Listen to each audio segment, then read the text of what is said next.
Novamente, boa noite a todos. E iniciamos então as nossas palestras anuais, semanais, a primeira do ano. E hoje com um grande irmão, meu irmão Daniel Shiro.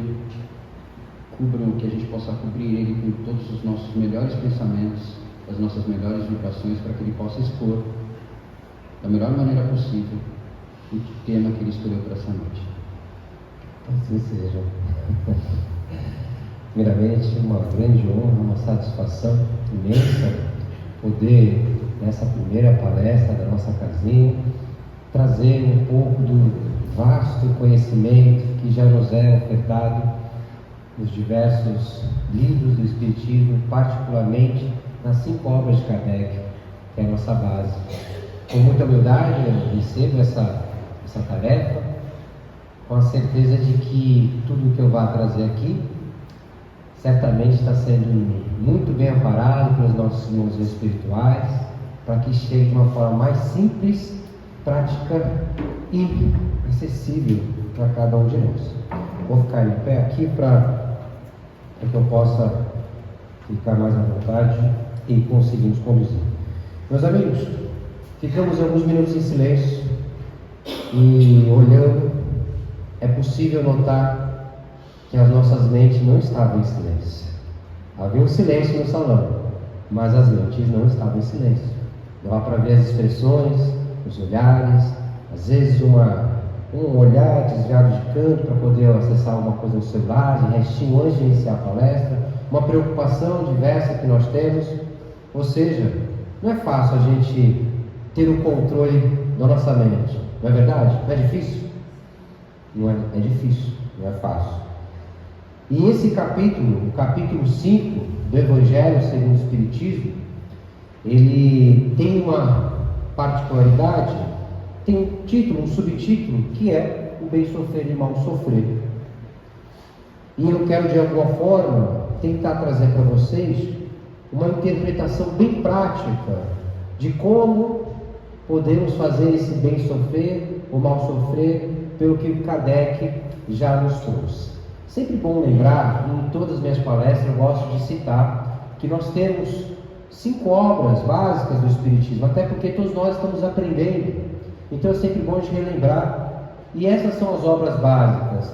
Em linhas gerais, a gente sempre fala muito aqui sobre o Evangelho segundo o Espiritismo, que é como se fosse a nossa Bíblia de nós espíritas, e que também tem quase que a mesma quantidade de capítulos que o Novo Testamento possui. O Novo Testamento deve ter 27, se eu não me engano, e o Evangelho segundo o Espiritismo tem 27, e Kardec escreveu eles de uma forma diferente do Novo Testamento. Ao invés de ser por conteúdos e escritores, ele colocou de forma sistemática, como um livro de escola, onde você começa a matéria mais simples e vai para as matérias mais complexas ao redor, ao decorrer do livro. Então esse é o livro é o Evangelho segundo o Espiritismo. E hoje nós estamos falando particularmente sobre esse capítulo 5, que dentro dele tem uma série de parábolas de Jesus, e particularmente 3 são interessantes a gente observar sobre o bem e o mal sofrer.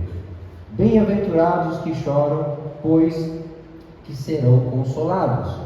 São 3 passagens aqui que são citadas por Mateus no capítulo 5.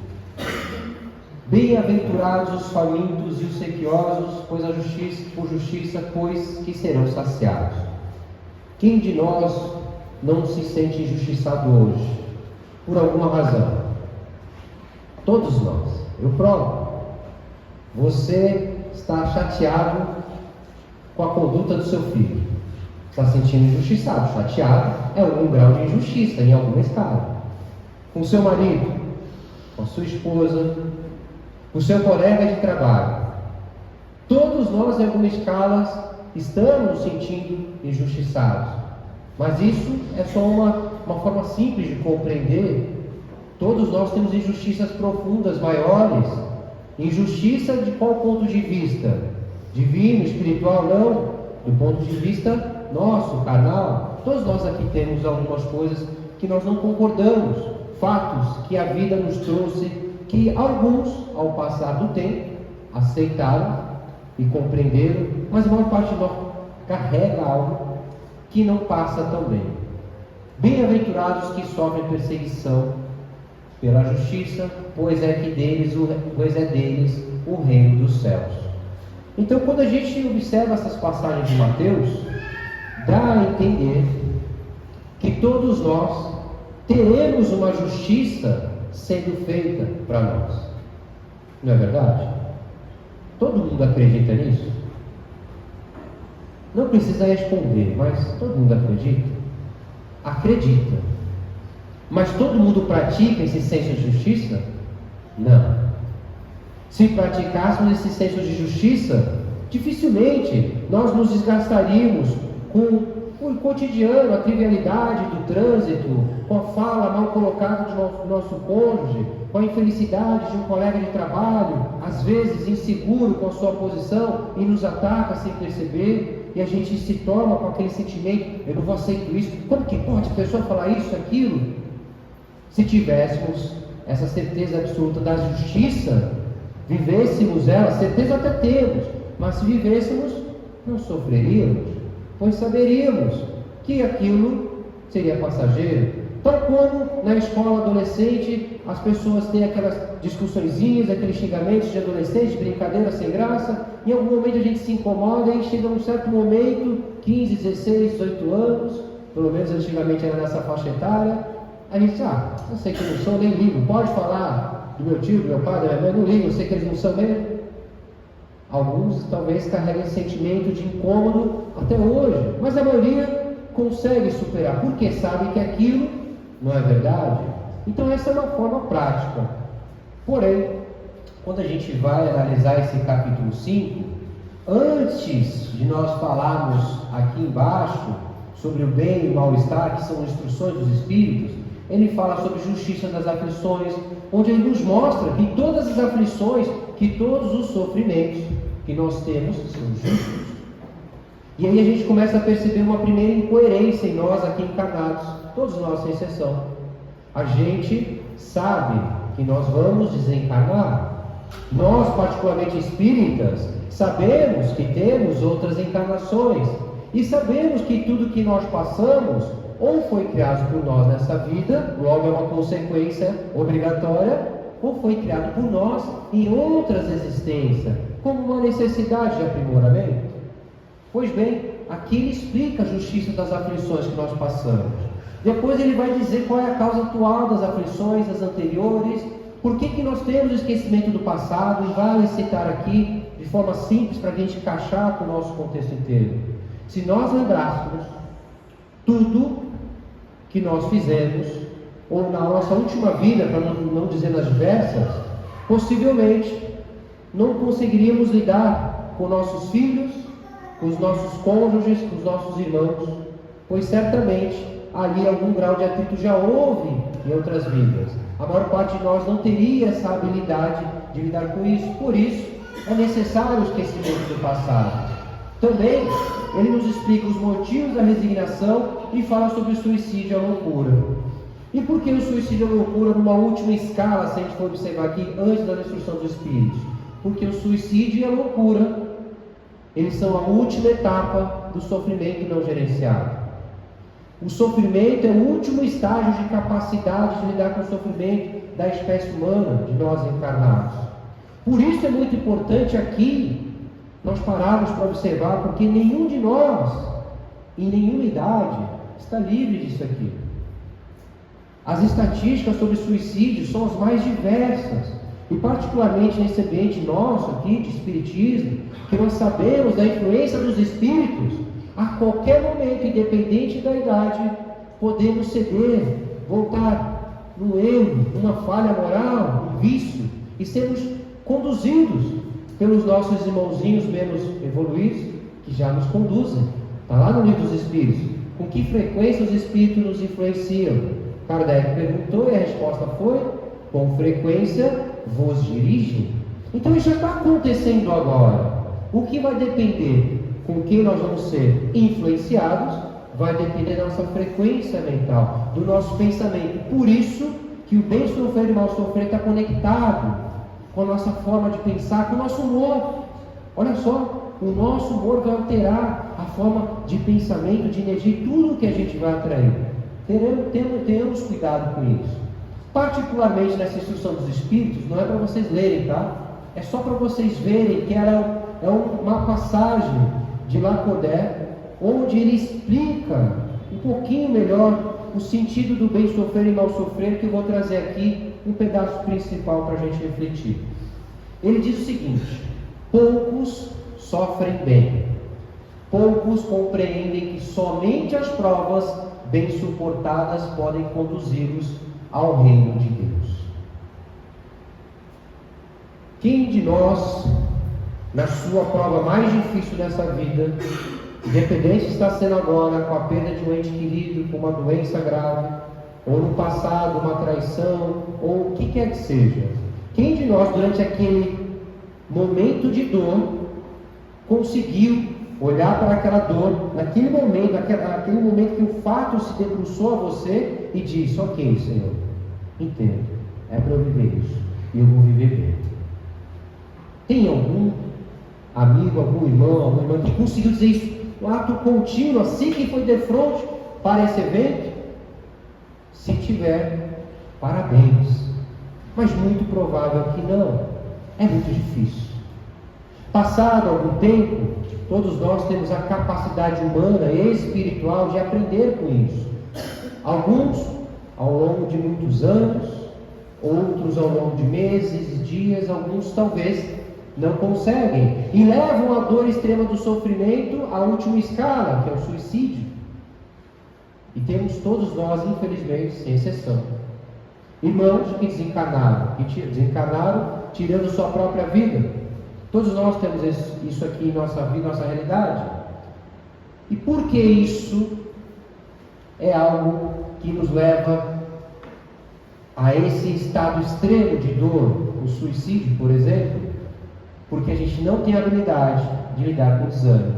Logo, no Evangelho segundo o Espiritismo, nessa passagem, está explícito: o desânimo é uma falta.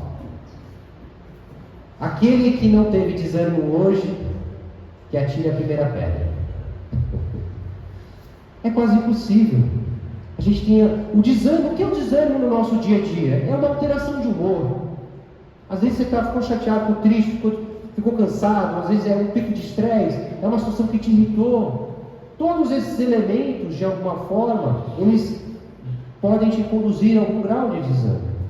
Em algum momento hoje do meu trabalho, eu particularmente, estava cansado de fazer uma tarefa X e me deu um desânimo.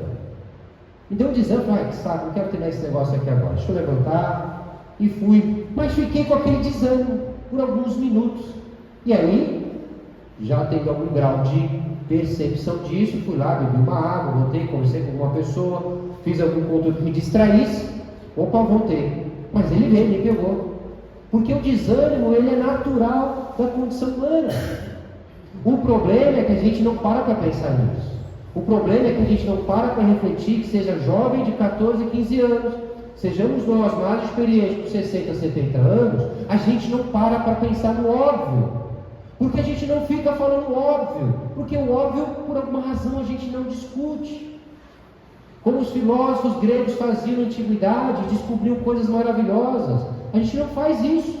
A gente se perde na trivialidade da vida, se enche de uma correria absurda do dia a dia, e isso inclusive os mais vividos que chegaram antes aqui na Terra, estão nos mesmos vícios dos celulares que os jovens de 15 anos, perdidos naquela imensidão de coisas, esquecendo de viver o dia a dia, o momento. Todos nós caímos nessa armadilha. Não é um demérito de um ou de outro, é uma condição da atualidade, de viver neste planeta agora. Porém, a partir de hoje, permanecer nesse ritmo é uma opção, porque todo esse ritmo desenfreado, ele traz uma série de vazios. Quantas vezes a gente não se pegou lá no Facebook, no Instagram, mexendo, e daqui a pouco você foi ver, sei lá, uma dica de como fechar a porta, ou uma receita de algo, e quando você foi ver, você estava vendo lá como fazer deusinho de papel e jogar em cima do mar. Você nem percebeu, e foram lá 15, 20, 30 videozinhos. E daqui a pouco, quando você sai daquilo, dá uma tristeza. Eu estou fazendo um exercício para diminuir o meu uso de tela. Eu já não uso tanto, porque o tempo todo eu tenho que estar falando, conversando com as pessoas. Mas eu acho que eu uso muito em relação ao que eu acho que eu deveria usar. E eu confesso para vocês, eu vou fazer um movimento do tipo, eu acho que isso acontece comigo, não acontece com outras pessoas, ir ao banheiro e ir com o celular. Acontece só comigo, né? Acho que não é comum com as pessoas, né? Eu vou lá e estou com o celular. Quando eu me vi outro dia, eu estava tomando banho e colocando o celular e passando vídeo. Eu falei, não, pera, alguma coisa está errada aqui. Eu já não estou notando. Porque imediato ao momento que eu paro de ver, parece que dá um vazio. A ciência nos explica isso. É excesso de dopamina. Não precisamos falar disso. O fato é que a gente se prende numa rotina de coisas pequenas e triviais de consumo, de conversas e fofocas, e novelas e assuntos irrelevantes. E esquecemos de olhar para o ponto mais importante, a nossa vida, a nossa transformação. E no meio disso tudo, tem os nossos desafios. E aí, no meio do desafio nosso, o que a gente faz como um bom ser humano? A gente vai para duas grandes fugas.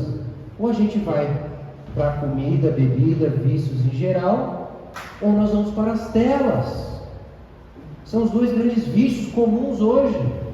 E aí a gente fica preso nesse e não trata o sofrimento, a causa do sofrimento. E a vida está passando.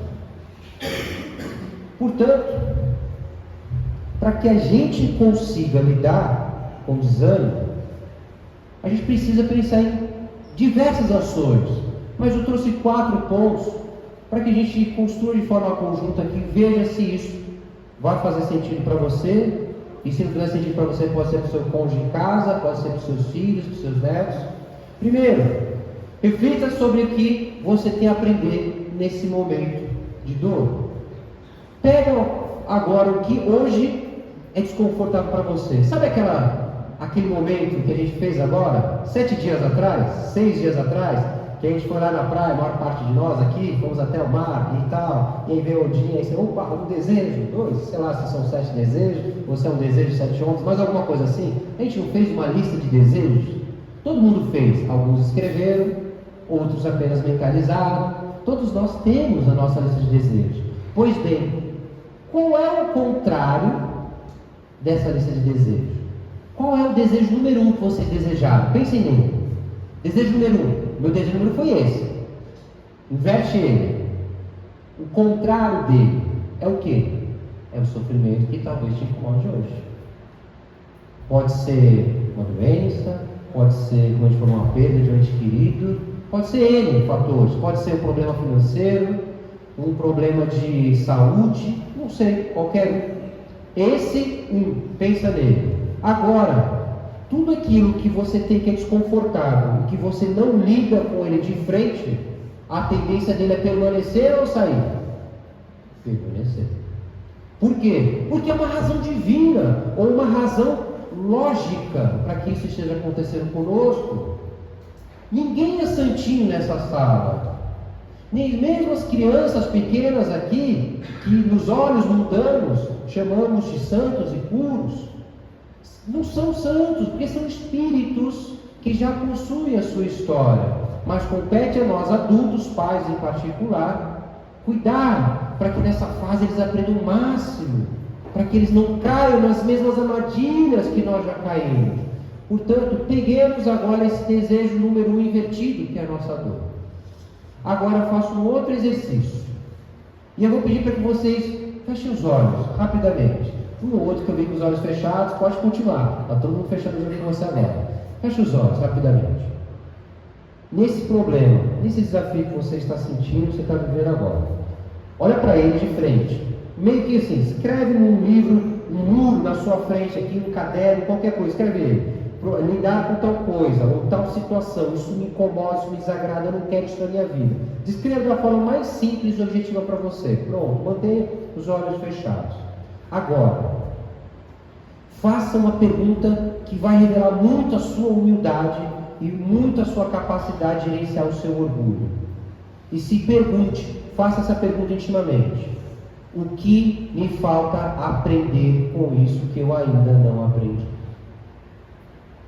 Abra os olhos.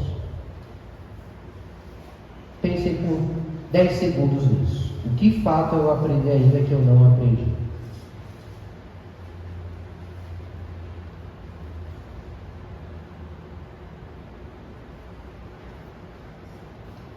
Alguns começaram a encontrar um fio de resposta, mas obviamente uma resposta concreta não vai vir numa dinâmica tão simples como essa, mas já é um princípio. Aquele pensamento que veio na sua cabeça, que veio aparecer, se você fez a pergunta sincera, veio um princípio de resposta. Esse princípio de resposta não é confortável. Via de regra, ele veio na sequência, você falou, não, mas também não é bem assim. Esse também não é bem assim é um estímulo natural do nosso consciente dizendo, ei, você não precisa sofrer. É a nossa mente nos blindando, que é o papel dela, você não precisa sofrer com isso, está tudo bem, cuidado.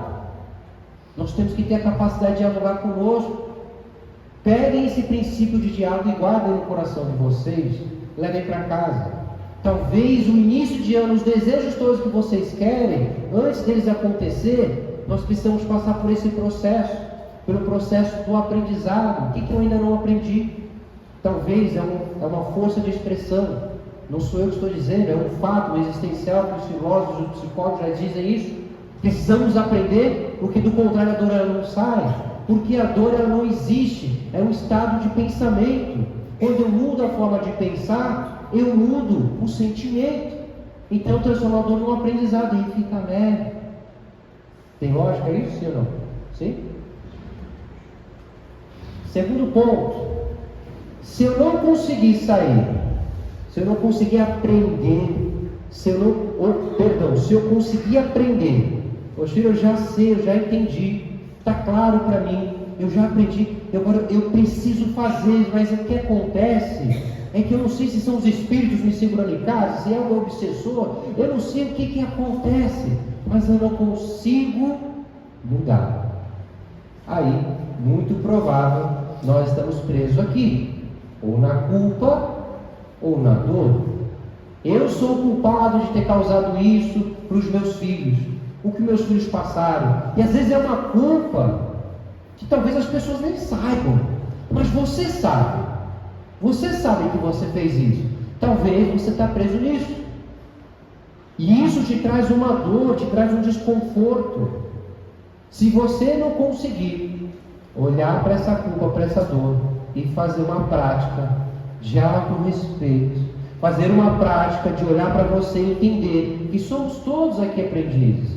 Talvez aqui entre nós temos espíritos encarnados aqui com um grau de conhecimento absurdo que se somar não dá a metade dessa sala. Talvez tenha algum irmão, alguma irmã aqui assim.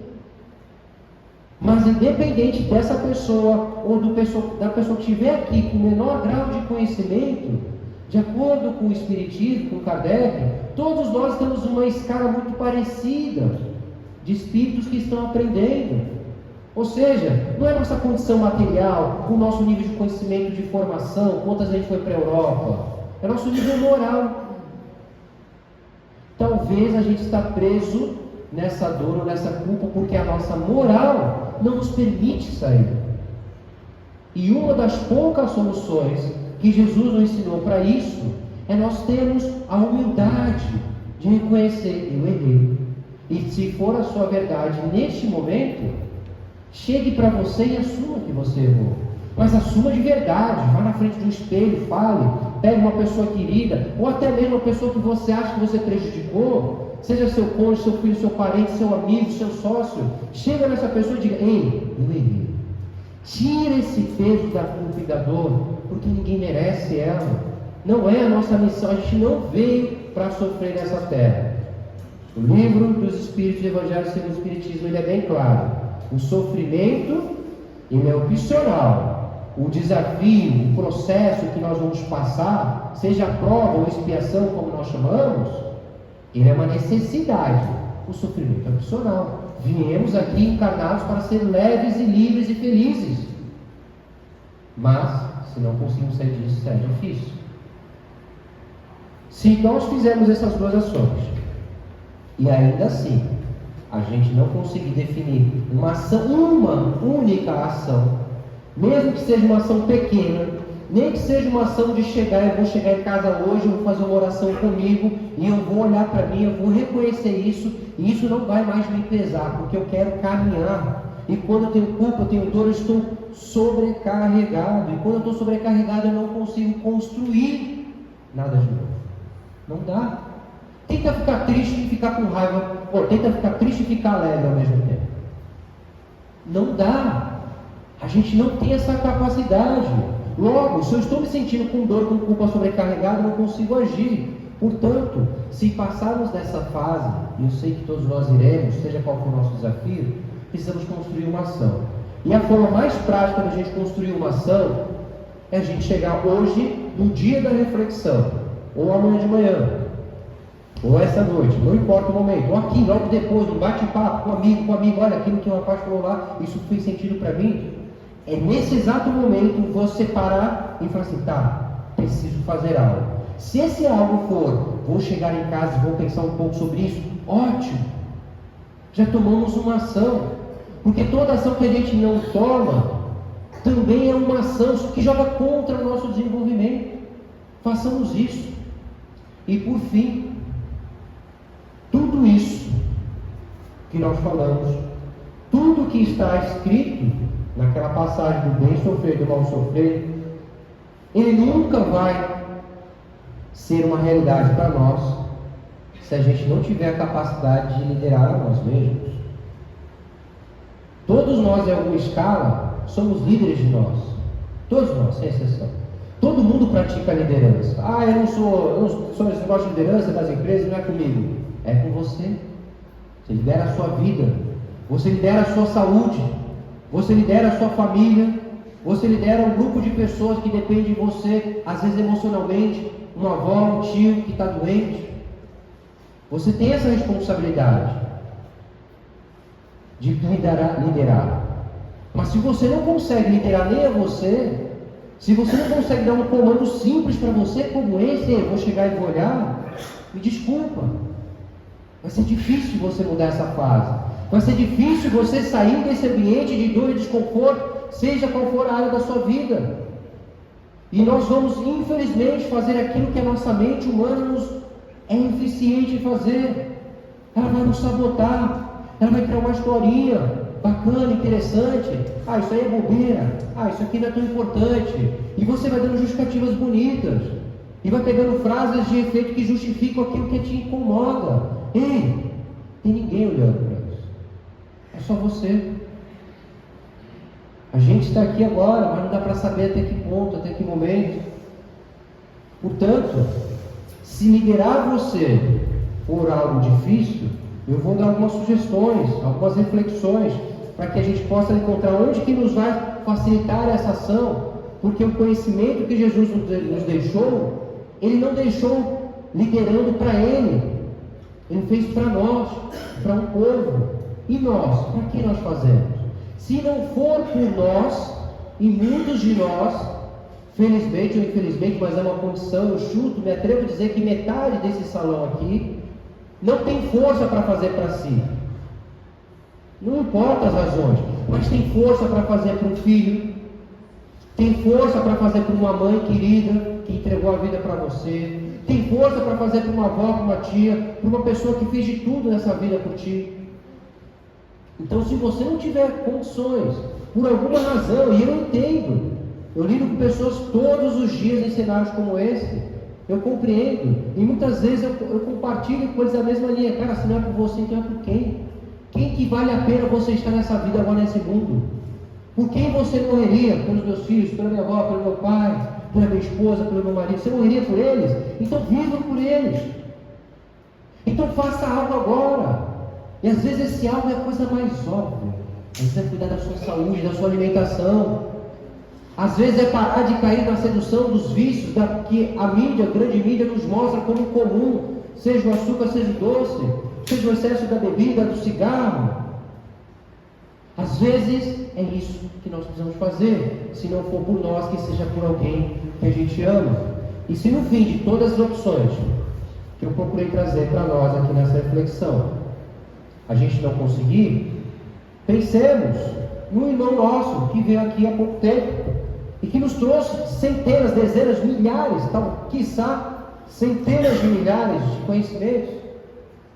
Se a dor te visita o coração, improvisando tempestades de lágrimas em teu campo interior, não te confies ao incêndio do desespero, nem ao gelo da lamentação, e busque fazer o melhor que você pode, nas condições que você tem agora, para você provar algo para uma pessoa muito importante, que é você, todos os dias, antes de dormir. Uma boa noite a todos, uma boa reflexão, e Deus nos ampare.